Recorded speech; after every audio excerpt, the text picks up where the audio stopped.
When I came back from the hospital, I was still weak, still in my wheelchair, and I thought I was coming home to peace. Instead, I rolled into my bedroom and found another woman sleeping in my bed, my son's mother-in-law. Before I could even ask why, my own son shouted, "She deserves more comfort than you. If you don't like it, you can leave." That was the day I realized sometimes, the ones you raised forget the hands that built them. If this already breaks your heart, please click like, subscribe, and comment where you're watching from. Because what happened next still haunts him to this very day. You need to understand how I got here, how a woman who gave everything ended up being thrown away like yesterday's newspaper. My husband died when my son was only 12 years old. 12. Do you know what it's like to look into the eyes of a child who just lost his father and know that you're all he has left? Do you know what it's like to promise a dying man that you'll raise his boy right, that you'll give him everything, even if it kills you? Because that's exactly what I did. And it nearly did kill me. I worked 2 jobs for 15 years. 2 jobs. While other women my age were relaxing, maybe finding new love, maybe enjoying their middle years, I was scrubbing floors at the hospital during the day and cleaning offices at night. My hands were raw, my back was bent, my feet were swollen and bleeding half the time. But I didn't care because every dollar I earned was a brick in the foundation of my son's future. Every sacrifice was a step toward giving him the life his father would have wanted him to have. I saved every penny I could. I ate rice and beans while I bought him good food. I wore the same 3 dresses for years while I made sure he had nice clothes for school. I walked to work in the rain so he could take the bus. And when he turned 18, when he graduated high school with honors, when he looked at me with those proud eyes and said, "Mom, I want to go to college," I smiled and said, "Then you'll go to college." Even though I knew it meant 3 more years of killing myself to pay for it. But I didn't just work myself to death for his education. I had a bigger dream. I wanted to build us a home. Not just any home, but the home his father had dreamed of. A place where our family could grow, where my son could bring his future wife, where I could hold my grandchildren. So while I was breaking my body with those 2 jobs, I was also saving, planning, dreaming. And when my son was 25, I surprised him. I had bought the land. I had saved enough money. And together, we were going to build our family home. I still remember the day we broke ground. My son was so excited, so grateful. He hugged me so tight that day and said, "Mom, I promise you'll never want for anything. This house will always be your home." Those words, those beautiful words, they made every sacrifice worth it. They made every aching joint, every sleepless night, every moment of exhaustion disappear. Because my boy understood. He knew what this meant. He knew that this house wasn't just wood and brick and mortar. It was love made solid. It was our family's future carved into the earth. We built that house together, room by room. I may have been getting older, but I was there every day, making sure every detail was perfect. The kitchen where I would cook Sunday dinners for the family he would bring home. The living room where we would gather for holidays. The master bedroom where I would finally rest after all those years of sacrifice. And the guest rooms, because I believed in hospitality. I believed that our home should always be open to those who needed it. When my son got married, I was so happy. His wife seemed like a sweet girl, respectful, grateful for everything I had done for my son. And when she asked if her mother could come visit for a few weeks while she recovered from a minor surgery, I said yes without hesitation. Of course she could stay. This was a family home, built on love and generosity. What kind of woman would I be if I turned away someone in need? But a few weeks turned into a few months. A few months turned into a year. And somewhere along the way, that woman, that guest in my home, began to act like she owned the place. She rearranged my furniture. She changed my kitchen around. She started giving orders to the cleaning lady I had hired. She complained about the temperature, the noise, the way I cooked. And my son, my own son, instead of defending me, instead of remembering who had built the roof over his head, began to side with her. I watched as this woman, this stranger, slowly took over my life's work. I watched as my son's respect for me crumbled, piece by piece, day by day. I watched as the home I had sacrificed everything to build became a place where I felt like an unwelcome guest. And I tried to be patient. I tried to be understanding. I told myself that family is complicated, that we all need to make adjustments, that love means compromise. But then I got sick. Really sick. The doctors said it was everything catching up with me. All those years of working 2 jobs, all that stress, all that sacrifice, it had finally broken my body down. I spent 3 weeks in the hospital, 3 weeks fighting for my life, 3 weeks lying in that bed thinking about my son, praying that when I came home, things would be different. I thought maybe my illness would remind him of how precious I was, how precious time was, how much I had already given. I never thought a visitor would one day claim my home as her palace. But that's exactly what happened. While I was fighting for my life in that hospital bed, she was taking over my life at home. She was spreading her roots deeper into my house, my sanctuary, the symbol of everything I had worked for. And my son, God help me, my son was letting her do it. The day I came home from the hospital will be burned into my memory until the day I die. It was raining, a soft, steady rain that seemed to weep for what was about to happen. The taxi driver helped me into my wheelchair, and I sat there for a moment, just looking at my house, my beautiful house, thinking about how good it would feel to be home. How good it would feel to be surrounded by love again, to be cared for by the family I had sacrificed everything to build. I expected warmth. I expected my son to rush out and help me inside, to fuss over me the way I had fussed over him when he was sick. I expected his wife to have prepared my favorite meal, to have made my room comfortable and welcoming. I expected to feel like I was coming home to people who loved me, who had missed me, who were grateful that I had survived. Instead, I rolled my wheelchair through the front door of my own house and found silence. Cold, empty silence. I called out, "I'm home," but my voice just echoed in the hallway. I could hear voices coming from upstairs, from my bedroom, so I slowly made my way to the elevator I had installed when my knees started giving out. As I rode up to the second floor, I felt a strange knot forming in my stomach. Something wasn't right. I rolled down the hallway toward my bedroom, toward the master suite that I had designed myself, that held all my most precious belongings, that was supposed to be my sanctuary. And when I reached the doorway, when I looked inside, my heart just stopped. There she was, that woman, that guest who had overstayed her welcome, lying in my bed like she owned it. Not just lying there, but sprawled out like a queen, with my pillows arranged around her, covered by my grandmother's quilt, the one I had treasured for 40 years. She saw me in the doorway and had the audacity to pretend she was asleep. This woman, this stranger who had invaded my home and taken over my life, actually closed her eyes and pretended she didn't see me standing there in shock. As if I was the one intruding. As if I was the one who didn't belong in my own bedroom. Before I could even ask why, before I could even process what I was seeing, I heard footsteps behind me. My son appeared, and for just a moment, I thought he would be as shocked as I was.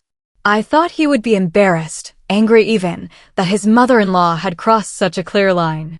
I thought he would immediately ask her to move, to respect his mother's space, to remember her place as a guest in our home. But when I looked into his eyes, I saw something that cut me deeper than any physical pain I had ever experienced. I saw coldness. I saw annoyance.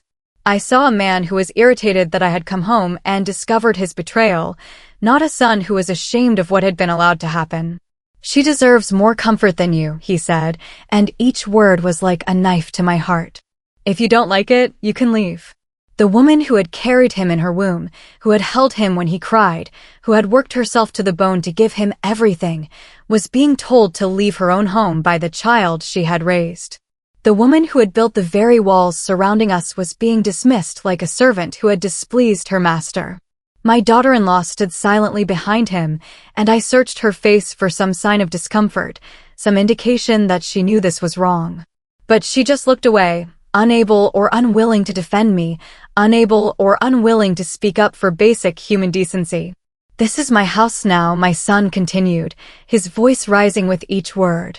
"You're only staying here because I allow it." Each sentence was designed to hurt, designed to put me in my place, designed to make me feel small and powerless and grateful for whatever scraps of kindness he might throw my way. In that moment, I felt something break inside me that would never heal completely. It wasn't just my heart, though God knows that shattered into 1,000 pieces. It was my faith in the goodness I thought I had raised, my belief in the bond between a mother and child, my trust in the love I thought was unbreakable. I didn't cry. I couldn't cry. The pain was too deep for tears.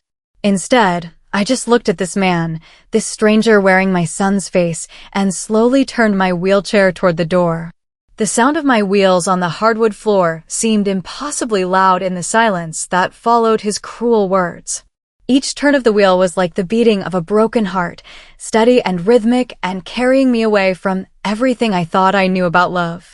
As I rolled down the hallway, away from the bedroom I had dreamed of for 20 years, away from the sanctuary I had sacrificed everything to create, I could hear them behind me. My son's voice, softer now but still cold, telling that woman that she could stay as long as she liked. His wife's voice, agreeing, saying something about how I needed to understand that things were different now. Different. Yes, things were certainly different. The boy who used to climb into my bed during thunderstorms was now throwing me out of that same bed to make room for a stranger. The son who used to tell me I was the most important person in his world was now telling me I was lucky to have a roof over my head. The child I had raised to be kind and grateful and loving had somehow turned into a man who could look his sick, elderly mother in the eye and tell her she didn't matter. I made my way downstairs and rolled my wheelchair out onto the front porch, the same porch where my son and I used to sit and plan our future, where we used to talk about his dreams and his hopes and the family he would someday have. I sat there in the rain, letting the drops mix with the tears that had finally started to fall, and I made a decision that would change everything. I didn't argue. I didn't curse. I didn't scream or rage or demand my rights. Instead, I pulled out my phone and made a call that was 20 years in the making. My lawyer answered on the second ring, and when he heard my voice, he knew immediately that something was terribly wrong. "Draw up the papers," I said, my voice steady despite the storm raging in my heart. "Activate the clause." Those simple words set in motion a chain of events that my son, in his arrogance and cruelty, had never imagined possible. You see, there was something my son didn't know, something I had never told him because I never thought I would need to use it. When my husband died, when he left me that small life insurance policy that became the seed money for our house, he also left very specific instructions in his will. The house was to be built in my name. The deed was to be in my name. My son could live there, could inherit it eventually, but only if he honored and respected his mother. My husband, God rest his soul, had been wiser than either of us knew. He had seen how money could change people, how power could corrupt even the best intentions. So he had built in a safeguard, a protection for the woman who would sacrifice everything to raise his son. He had made sure that no matter what happened, no matter how my son might change, I would always have the power to protect myself. For 20 years, I had kept that secret. For 20 years, I had let my son believe that the house was his, that he was the generous one allowing his aging mother to live with him. I had let him feel like the man of the house, the provider, the one in control. Because I loved him. Because I wanted him to feel proud and strong and capable. Because I never imagined he would use that perceived power to hurt me. But now, sitting on the porch of the house I had built with my own blood and sweat and tears, listening to my son laugh inside with the woman who had stolen my bed, I realized that my husband's wisdom had been a gift I never knew I needed. The legal power shift began silently, invisibly, like a storm gathering on the horizon. My lawyer, who had handled my affairs for decades, who knew the truth about the house and the will and the protections my husband had put in place, began making the calls that would bring my son's arrogant certainty crashing down around him. I checked my watch. 30 minutes. In 30 minutes, my son's world was going to change forever, and he had no idea it was coming. 30 minutes for him to enjoy his victory, to bask in the cruelty he had shown to the woman who gave him life. 30 minutes for him to believe that power and inheritance and ownership were things he could take by force rather than earn through love. I sat there in my wheelchair, watching the rain fall on the garden I had planted, the flowers I had nurtured, the trees I had watched grow from saplings into the shade that now covered my front yard. This was my home. Not because my name was on a deed, though it was.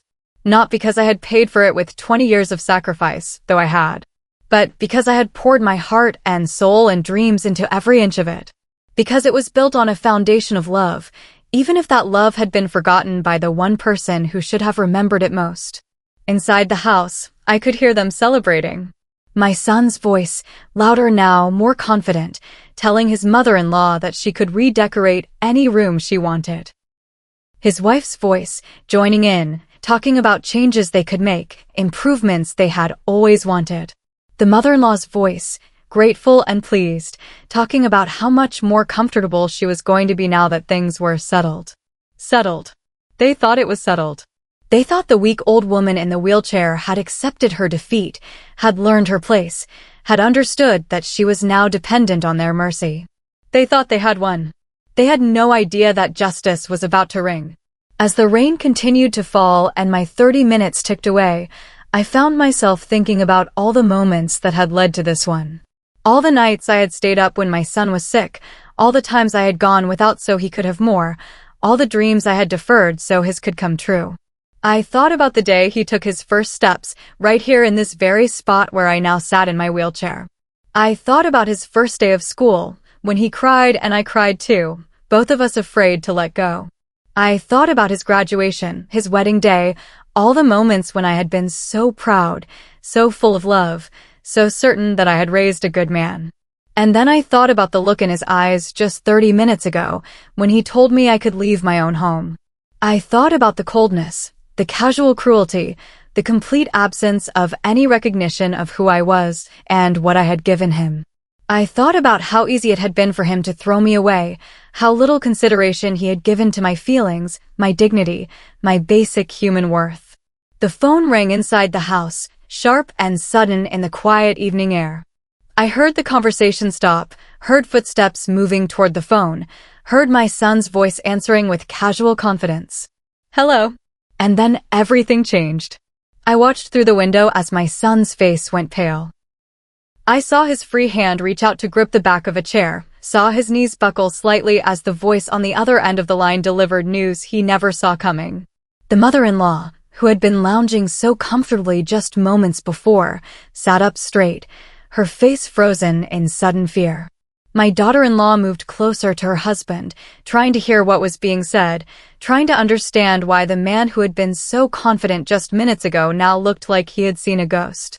The lawyer's voice was clear and professional as it came through the speakerphone, loud enough for everyone in the room to hear. You have 24 hours to vacate the property. The house is legally owned by your mother, as specified in your father's will and the deed that was filed 20 years ago. Any attempt to remain on the property after the deadline will result in legal action for trespassing. Chaos erupted. The mother-in-law began pleading, her voice high and desperate as she realized that her comfortable arrangement was about to disappear. My daughter-in-law started crying, not for me, not for the pain I had suffered, but for the loss of the home she had thought was hers to control. And my son, my poor, foolish son, stood there with the phone in his hand, staring at it like it had bitten him. But I sat outside, watching through the window with an expression that was calm, not cruel. I felt no joy in their panic, no satisfaction in their fear. This wasn't about revenge. This wasn't about making them suffer the way they had made me suffer. This was about teaching a lesson that apparently couldn't be learned any other way. This was about showing my son that actions have consequences, that cruelty has a price, that the love of a mother is not something to be taken for granted or thrown away. Through the window, I watched my son drop the phone and rush toward the front door. I heard his footsteps pounding down the hallway, heard the door slam open, saw him appear on the porch where I sat quietly in my wheelchair.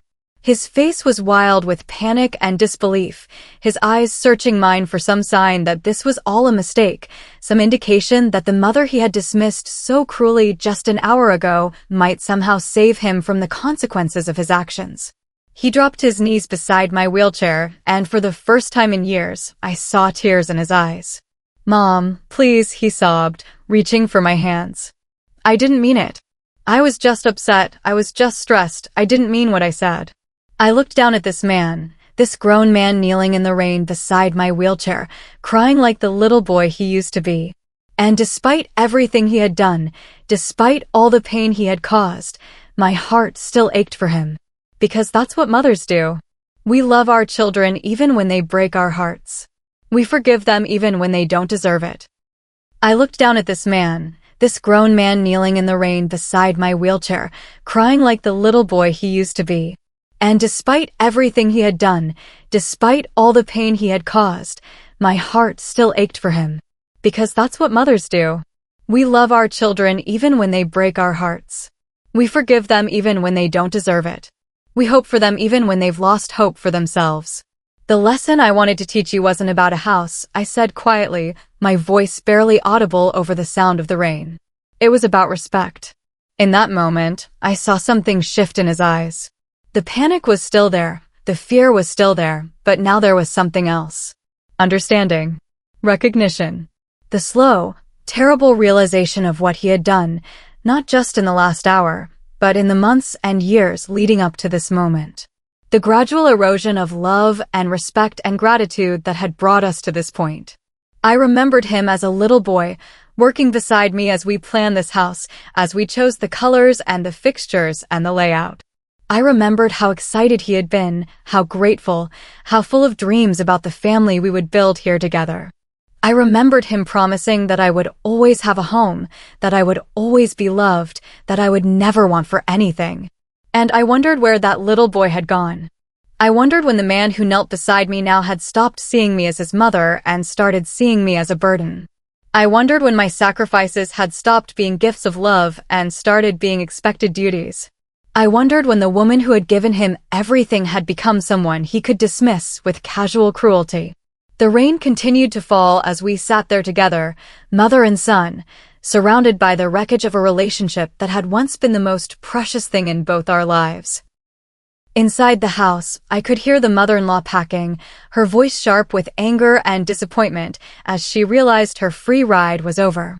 I could hear my daughter-in-law crying, overwhelmed by the sudden reversal of fortune that had stripped away her sense of security and control. But out here on the porch, in the space between the rain and the roof I had built with my own dreams, there was only silence. The heavy, profound silence of two people facing the truth about what they had become to each other. The silence of love that had been damaged, perhaps irreparably, by thoughtlessness and cruelty and the taking for granted of things that should have been treasured. My son stayed on his knees beside my wheelchair for a long time, his head bowed, his shoulders shaking with sobs that seemed to come from somewhere deep inside him. And I stayed silent, not because I wanted to punish him, but because there was nothing left to say. Words had failed us. Love had failed us. Respect had failed us. All that was left was the cold, hard lesson of consequences. Eventually, he looked up at me, his face streaked with tears and rain, his eyes red with crying and regret. "What can I do?" he whispered. "How can I fix this?" I looked into his eyes, those same eyes that had looked at me with such love when he was small, such pride when he graduated, such coldness just an hour ago when he told me to leave my own home. And I realized that this moment, this terrible, painful moment, might be the most important conversation we would ever have. "You can start," I said slowly, "by understanding that respect isn't something you give when it's convenient. It's something you give because it's right. You can start by understanding that love isn't something you withdraw when someone disappoints you. It's something you honor because it's precious. And you can start by understanding that the people who sacrifice for you aren't doing it because they have to. They're doing it because they choose to, and that choice deserves to be treasured, not trampled." He nodded, his tears falling faster now, and I could see that he was beginning to understand. Not just the immediate consequences of his actions, but the deeper truth about what had been lost and what might still be saved. The understanding that a relationship built over 20 years could be destroyed in 20 minutes, but rebuilding it would take much longer than either. Inside the house, the sounds of packing continued. The mother-in-law, who had been so comfortable, so entitled, so certain of her place just an hour ago, was now throwing her belongings into suitcases with the desperate haste of someone who knew she had overstayed her welcome. My daughter-in-law was trying to help her, trying to smooth things over, trying to find some way to delay the inevitable. But there would be no delays. The law was clear, the deadline was set, and the consequences were finally catching up with actions that had been thoughtless for far too long. Sometimes justice comes like thunder, loud and sudden and impossible to ignore. But sometimes it comes like rain, quiet and steady and washing away everything that isn't built on solid ground. My son gathered himself together and went back inside to face his family, to explain to his wife and his mother-in-law that their comfortable arrangement was over, that the woman they had dismissed and disrespected was actually the owner of everything they thought was theirs. I heard him apologizing, not to me, but to them, trying to find some way to soften the blow of their sudden displacement. And I realized that even now, even in the face of this harsh lesson, his first instinct was still to comfort the people who had helped him hurt me rather than to comfort the woman he had wounded. Old habits die hard. Selfishness, once it takes root, is difficult to uproot. Cruelty, once it becomes casual, takes time and effort to transform back into kindness. But I also heard something else in his voice as he spoke to them. I heard shame. I heard the beginning of understanding. I heard a man starting to realize that his mother wasn't the enemy he had made her out to be, but the victim of his own thoughtlessness and ingratitude. The next few hours passed in a blur of activity and emotion. The mother-in-law, faced with the reality that she could no longer treat my home as her personal hotel, packed her belongings with bitter efficiency. She made several attempts to negotiate, to find some way to stay, to convince my son to fight the eviction. But the law was clear, and my son, for all his faults, was beginning to understand that some lines, once crossed, have consequences that can't be argued away. My daughter-in-law, to her credit, seemed genuinely shocked by what had transpired. I don't think she had realized how far things had gone, how much I had been hurt, how unfair the situation had become.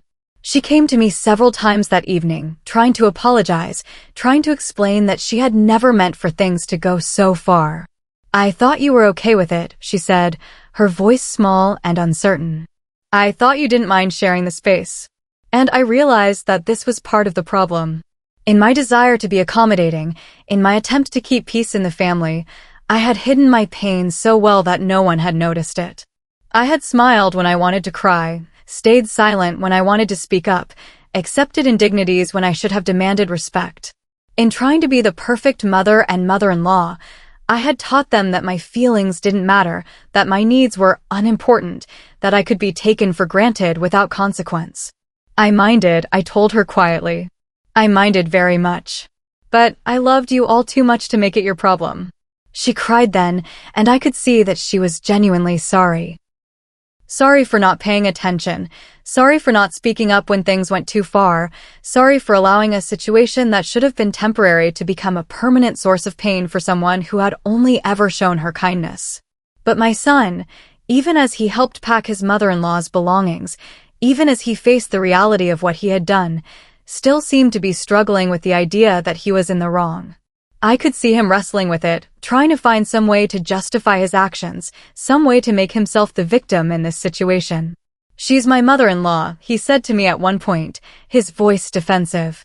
"She needed help. I was just trying to take care of family." "And what am I?" I asked him quietly. "What am I, if not family?" The question hung in the air between us, heavy with 20 years of sacrifice and love and devotion that had apparently been forgotten in the space of a few months. He had no answer, because there was no answer that could justify what he had done. There was no explanation that could make throwing his mother out of her own bed seem reasonable or kind or right. As the evening wore on and the mother-in-law's departure became imminent, I made a decision that surprised everyone, including myself. Instead of reclaiming my bedroom immediately, instead of asserting my rights as the owner of the house, I announced that I would be moving into the small guest house at the back of the property. The guest house was something I had built years ago, thinking it would be a nice place for visitors to stay, a private space where family and friends could have their own room and bathroom without feeling like they were imposing. It was small but comfortable, with everything I needed to live independently. And suddenly, it seemed like the perfect solution. I forgive, I told my son as I made my announcement, but I don't forget. Moving to the guest house wasn't about punishment, though I'm sure it felt that way to my son. It wasn't about making a dramatic statement or proving a point. It was about creating space, physical and emotional, for healing to begin. It was about stepping away from a situation that had become toxic for everyone involved and giving us all room to figure out how to rebuild what had been broken. In the guest house, I could have my independence without having to constantly navigate the tension and awkwardness that had taken over the main house. I could have my privacy without feeling like I was intruding on space that others had claimed. I could have my dignity without having to fight for it every day. And maybe, just maybe, the physical distance would help my son understand what he had lost. Maybe having his mother live separately, like a tenant in her own property, would help him realize how far he had fallen from the man his father had raised him to be. The guest house became my symbolic throne of humility, a place where I could practice the grace and forgiveness that my faith demanded while still maintaining the self-respect that my experience had taught me was necessary. It was a place where I could love my son without enabling his cruelty, where I could be available to my family without being taken advantage of. From my new home, I watched my son struggle with the consequences of his actions. I watched him try to explain to his friends and extended family why his mother was living in the guest house instead of the main house. I watched him realize that people were judging him, questioning his character, wondering what kind of man would treat his mother with such disrespect. The community we lived in was small and close-knit, and word traveled fast. People began to ask questions, to piece together the story of what had happened, to form their own opinions about the young man who had thrown his sick mother out of her own bedroom to make room for his mother-in-law. And my son, who had always prided himself on being well-regarded and respected, began to realize that reputation, once damaged, is not easily repaired. Sometimes, God doesn't need thunder to deliver justice. He just lets truth speak for itself. And the truth was speaking loudly in our small community, in the conversations at the grocery store and the church, and the places where people gathered to share news and opinions. The truth was that a good mother had been treated badly by a son who had forgotten the most basic principles of gratitude and respect. I found myself thinking often about the nature of parenting and the delicate balance between love and discipline, between giving and enabling, between sacrifice and self-respect.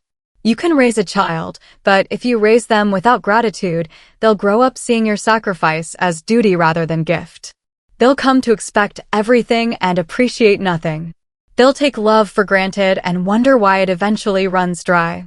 I had been so focused on giving my son everything that I had forgotten to teach him the value of what he was receiving. I had been so concerned with his happiness that I had neglected to ensure his character. I had been so determined to spare him any pain or difficulty that I had failed to prepare him for a world where actions have consequences and relationships require work to maintain. In my desire to be different from my own mother, who had been strict and demanding, I had swung too far in the other direction. I had been all love and no limits, all giving and no expectations, all forgiveness and no accountability. And the result was a son who loved me, yes, but who didn't respect me, didn't value me, didn't understand that my kindness was a choice rather than an obligation. From my guest house window, I could see into the main house, could watch my son and his wife trying to navigate their new reality. The mother-in-law was gone, but the damage to their relationship with me remained. The physical space in the bedroom had been restored, but the emotional space between us seemed wider than ever. I watched my son looking out his bedroom window toward my little house, and I could see the regret and confusion in his posture. He was beginning to understand what he had lost, but he didn't yet know how to get it back. He was learning that some words, once spoken, can't be taken back, and some actions, once taken, can't be undone. My advice to mothers watching this story unfold is simple but hard to follow. Never beg for love you already gave. Don't compromise your dignity in the hope that it will make someone appreciate you more. Don't sacrifice your self-respect to keep peace with people who don't respect you. Love generously, but don't let that love be used as a weapon against you. It took time, but gradually, my son began to reach out. He started with small gestures, bringing me groceries I didn't need, offering to fix things that weren't broken, trying to find ways to spend time with me without having to directly address what had happened between us. He was like a child again, testing the waters, trying to see if the love was still there despite the damage that had been done. And the love was still there. Hurt, wounded, changed, but still there. Because that's what mothers do. We love our children through their worst moments, through their biggest mistakes, through the times when they break our hearts and make us question everything we thought we knew about them. We love them not because they deserve it, but because love, once given, doesn't stop just because it's not returned in the way we hoped. But love that continues doesn't mean boundaries that disappear. Love that endures doesn't mean respect that's optional. I could love my son and still require him to treat me with dignity. I could forgive him and still expect him to learn from his mistakes. I could open my heart to reconciliation and still protect myself from being hurt in the same way again. The reconciliation process was slow and sometimes painful. There were conversations that needed to be had, apologies that needed to be made, understandings that needed to be reached. My son had to grapple with the reality of what he had become, had to face the fact that his actions had been cruel and thoughtless and wrong. He had to learn to see me not just as his mother, but as a human being with feelings and needs and rights that deserve to be respected. My daughter-in-law, to her credit, was more honest about her role in what had happened. She acknowledged that she should have spoken up when things went too far, should have defended me when I was being treated unfairly, should have recognized that her mother's comfort shouldn't come at the expense of my dignity. Her apology was sincere and complete, and I could see that she was genuinely committed to making sure something like this never happened again. But my son's journey to understanding was more complicated. He had to overcome not just the specific actions he had taken, but the attitudes and assumptions that had made those actions possible. He had to learn to see me as more than just a source of comfort and support, had to understand that his needs weren't the only ones that mattered, had to recognize that gratitude wasn't just a feeling, but a way of treating people. Gradually, very gradually, we began to rebuild. Not the relationship we had before, because that relationship had been built on some faulty foundations. But a new relationship, one based on mutual respect rather than just love, on appreciation rather than just acceptance, on understanding rather than just habit. He began to take care of me again, but differently this time. Not with the casual assumption that I would always be there no matter how I was treated, but with the recognition that my presence in his life was a gift that could be lost if it wasn't valued. Not with the expectation that I would always put his needs first, but with the understanding that relationships require balance and consideration from both sides. The guilt would always be there in his eyes when he looked at me. The memory of what he had done, of how low he had sunk, of how much he had hurt the person who loved him most. And maybe that was necessary. Maybe that guilt would serve as a reminder, a protection against ever taking love for granted again. I accepted peace, not pride. I chose reconciliation over resentment, healing over holding grudges. Not because what had happened didn't matter, but because continuing to punish him would punish me too. Not because I could forget the pain, but because I could choose to let love be stronger than hurt.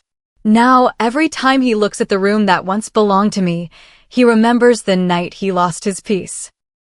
He remembers the sound of my wheelchair rolling away from his cruelty, the sight of me sitting alone in the rain, the phone call that changed everything.